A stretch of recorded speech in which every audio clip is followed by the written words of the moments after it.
Nabi Ayub masih termasuk keturunan Nabi Ibrahim. Ia menikah dengan Rahmah yang masih keturunan Nabi Yusuf dan memiliki banyak anak.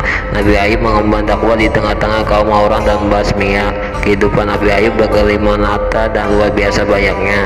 Nabi Ayub dikenal sebagai orang yang santun dan dermawan. Ia banyak membangun masjid dan mengajarkan agama sesuai dengan perintah Allah. Ketakwaan Nabi Ayub membuat iblis merasa tidak senang. Ia lantas memohon kepada Allah agar diberikan kekuatan untuk menggoda Nabi Ayub. Atas izin dari Allah, iblis membuat semua ternak mati secara bersamaan.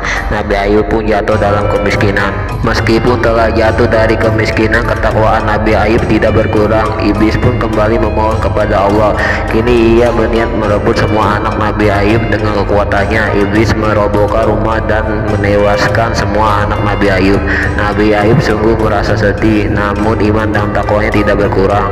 Iblis tak henti-hentinya memohon kepada Allah agar diizinkan mengganggu Nabi Ayub. Nabi Ayub telah jatuh miskin, semua anaknya tewas, dan sekarang iblis memberikan penyakit yang sungguh mengerikan kepada Nabi Ayub. Nabi Ayub tidak bisa bergerak, seluruh tubuhnya bernanah. Dengan kondisi ini, semua sanak saudaranya pergi menjauhinya. Rahmah istrinya saja yang masih setia menjaga dan merawatnya. Melihat kesetiaan Rahmah kepada Nabi Ayub, iblis berencana untuk menggoda. Iblis pun menyamar menjadi manusia dan berbicara kepada Rahmah. Iblis berkata bahwa ia bisa menyembuhkan penyakit Nabi Ayub, mengembalikan harta serta anak-anaknya jika ia dan Nabi Ayub mau menyembah kepadanya.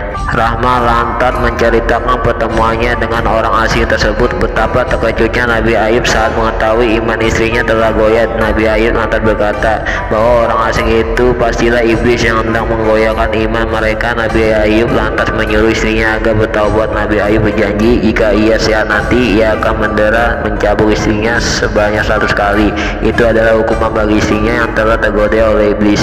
Nabi Ayub menderita selama 18 tahun dan selama itu pula Rahmah setia merawatnya. Nabi Ayub tak henti-hentinya berdoa memohon kesembuhan. Mendengar doa Nabi Ayub, Allah mengirimkan malaikat untuk menyampaikan wahyu.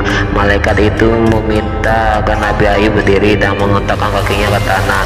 Secara ajaib dari dalam tanah muncul air yang begitu jernih. Nabi Ayub lantas meminum airnya itu dan membasuh seluruh tubuhnya. Dengan izin Allah, seluruh penyakit Nabi Ayub langsung sembuh. Betapa bahagianya Rahmah ketika melihat suaminya telah sembuh. Ia langsung berlutut dan mengucapkan syukur kepada Allah. Nabi Ayub sangat senang pada istrinya, apalagi kesetiaan dan iman Rahmah telah teruji selama 18 tahun menemani dan merawatnya dengan penuh kasih.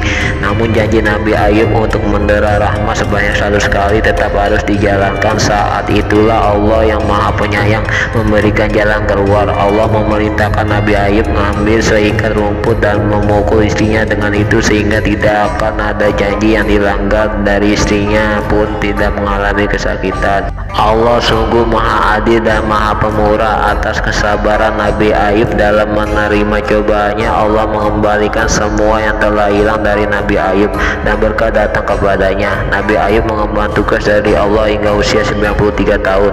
Dan ingatlah kisah Ayub ketika ia menyeru tuannya, "Ya Tuanku, sesungguhnya aku telah ditimpa penyakit dan Engkau adalah Tuhan yang Maha Penyayang di antara semua penyayang." Maka kami pun memperkenalkan semuanya itu, lalu kami lenyapkan penyakit yang ada padanya dan kami kembalikan keluarganya padanya, dan kami lipat gandakan bilangan mereka sebagai suatu rahmat dari sisi kami dan untuk menjadi peringatan bagi semua yang menyembah Allah.